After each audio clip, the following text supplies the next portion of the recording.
avec aujourd'hui, Béatrice, vous recevez Édouard Coindet, directeur de Genève Place Financière. Bonjour Édouard Coindet. Bonjour. Merci d'être sur Radio Lac ce matin. La Suisse a donc élargi ses sanctions vis-à-vis de la Russie. En plus du gel des avoirs russes, il y a désormais l'exclusion de plusieurs banques du système SWIFT. Dans quelle proportion ces décisions du Conseil fédéral vont impacter notre place financière ? Ou ont déjà impacté d'ailleurs? Alors évidemment, ces sanctions ont fortement impacté la place financière puisqu'il y a le gel des avoirs de certaines personnalités russes, notamment de Poutine et de ses ministres et de certains oligarques. Et puis, il y a aussi l'interdiction d'accepter des dépôts à partir de 100 000 francs. Donc, c'est des sanctions assez drastiques qui sont d'ailleurs saluées par la place financière dans le cadre de cette guerre d'agression que la place financière dénonce. Donc, l'impact est assez fort puisque notre place financière internationale est très interconnectée avec les pays étrangers, dont la Russie. Donc, vous parlez de SWIFT, les paiements SWIFT sont maintenant bloqués, c'est-à-dire que la Russie ne peut plus faire aucun paiement avec les pays européens, sauf en ce qui concerne, comme vous l'avez dit dans votre titre, avec ce qui concerne le gaz et le pétrole. Oui, puisque le commerce des matières premières avec la Russie n'est pas interdit.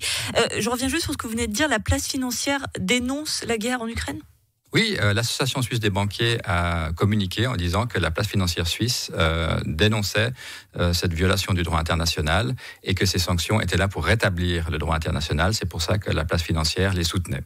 Samedi, il y avait une manifestation en soutien justement au peuple ukrainien et parmi les intervenants à la tribune, certains ont dénoncé justement parfois l'opacité des banques suisses qui continuent de commercer avec ces oligarques russes. Comment vous répondez à ces accusations-là précisément? Oui, alors la clientèle, le côté éthique qu'on vous reproche parfois. La clientèle russe est une clientèle importante pour la place financière suisse et genevoise, comme beaucoup de clientèle internationale, la clientèle moyen-orientale également. Et ce que je précise ici, c'est que à la différence d'autres places financières, la place financière suisse et ses banques connaissent exactement l'identité des clients. C'est-à-dire que contrairement à certains fantasmes qui circulent, ce n'est pas parce qu'un client russe ou autre a une structure, un trust, une société offshore, que l'on ne connaît pas son identité. Donc lorsque les sanctions sont prises, les banques peuvent aller voir dans leur base de données et bloquer les avoirs et limiter les transactions sur ses comptes. Donc comme place financière internationale, il est logique que la place financière suisse ait des clients russes, comme elle a des clients français, belges, italiens, saoudiens, etc. C'est une clientèle historiquement importante. C'est pas qu'une question de nationalité, c'est plus ce que ces personnes, enfin comment elles ont gagné leur argent, etc. C'est ça qu'on vous reproche finalement, même si vous menez une enquête. Oui, alors en Suisse, on a une législation extrêmement stricte à ce sujet, puisque typiquement les oligarques ou les personnes proches du pouvoir sont considérées comme des personnes politiquement exposées, donc des PEP.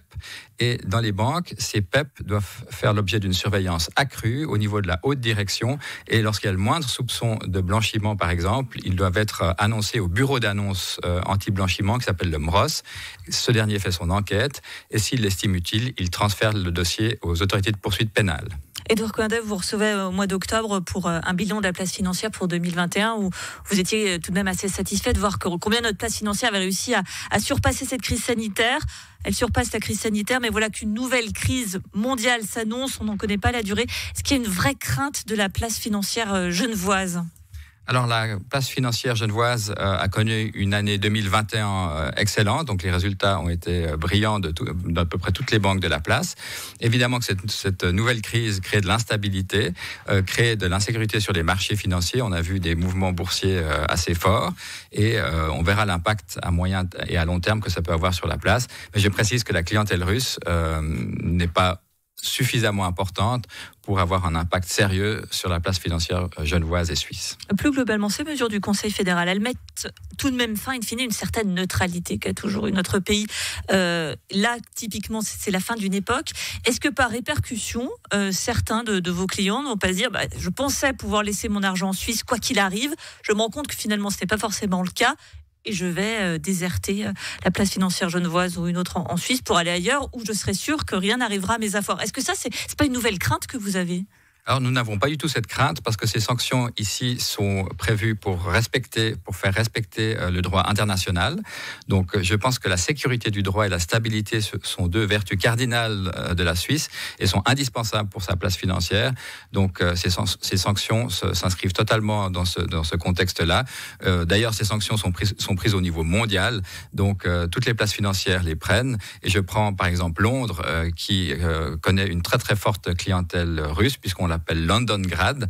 Eh bien, Londres a aussi pris des mesures très sérieuses, notamment à l'encontre des oligarques. Pour terminer, Édouard Coindet, la place financière suisse, il n'y a plus de véritable grande neutralité. Là, on y a mis fin. Et il n'y a plus de secret bancaire. La Suisse n'est plus la Suisse ? Au contraire, puisqu'on a vu ces dernières années un flux très important d'argent frais qui est venu dans nos banques, parce que, comme je l'ai dit, la Suisse reste très attractive de par sa stabilité, sa sécurité et aussi par la compétence de ses banques qui ont des très bonnes performances.